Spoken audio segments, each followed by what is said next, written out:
Gentlemen, how did you see the women's final?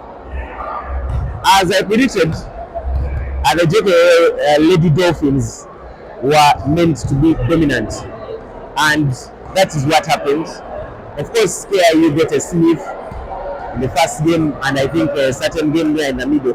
But ultimately, my prediction at the start of these finals was that the JKL Lady Dolphins would take the final, and that's what exactly happened.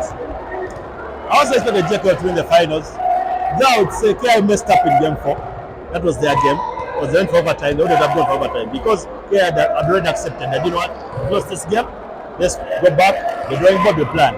They lost the game 4. These guys came back in game 5 strong. What they did in the third quarter, the game was already done. What did you make of the women's final selection?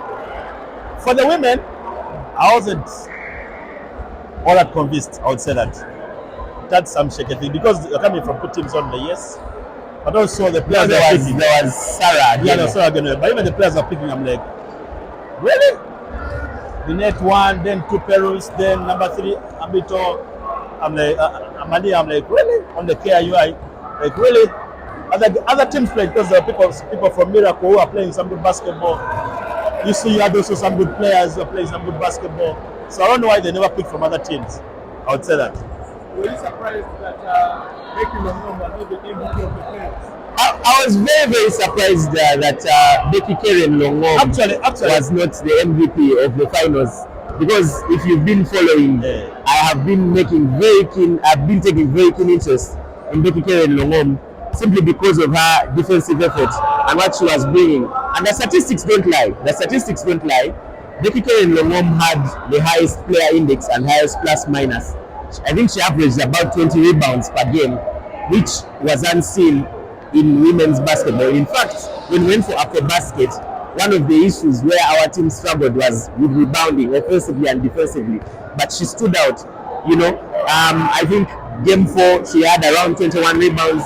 Game 3 she had around 21 rebounds, and there was a point in game 4 where she had, I think, around 19 rebounds alone, and the entire KIU team had 28 rebounds.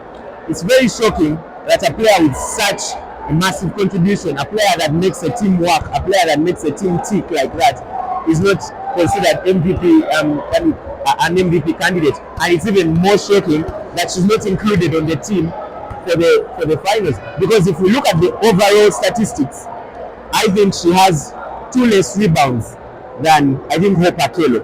So if you include Hope Akelo in that team, I think you have to also include Longom, which goes back to the point that Hudson was making. When football was selecting the team, they never picked the playoffs MVP. They didn't pick that.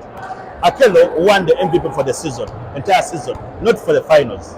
The 5 they picked was for the season, not for the final, not for playoffs. That's what football picked. So even here for them, it's the same story. They haven't picked the MVP for playoffs, not even the starting 5 for the playoffs. They haven't picked them.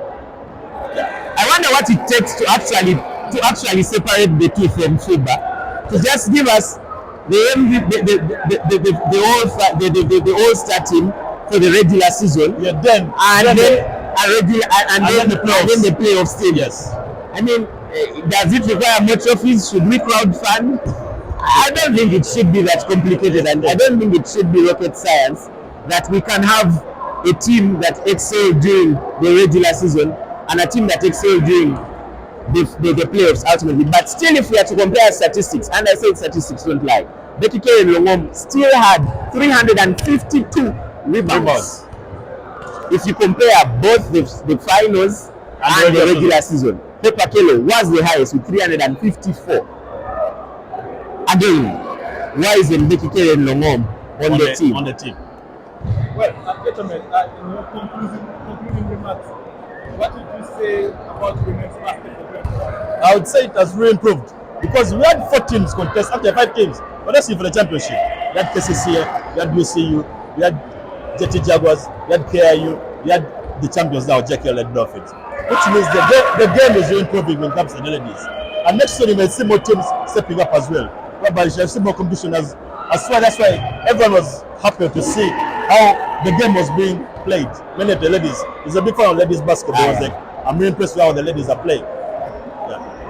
I always tell people that I prefer watching the ladies' game, because I get to see what exactly the technical bench is trying to implement. There is not a lot of that kanyama that comes with the the men's basketball.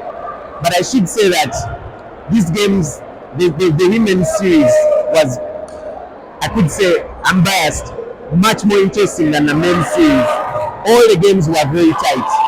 In fact, game 1 was won by a last minute three-pointer. Yeah. Was it game 4 that went to overtime? Overtime, yes. I think the only game that wasn't close was game 5. But absolutely, I think there's been a great improvement.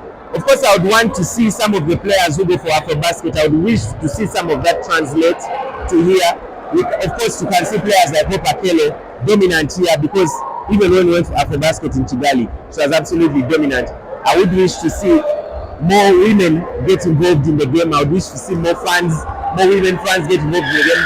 But on the court, I want to say that, as Hudson has said, there's been loads of improvements in terms of the women's game.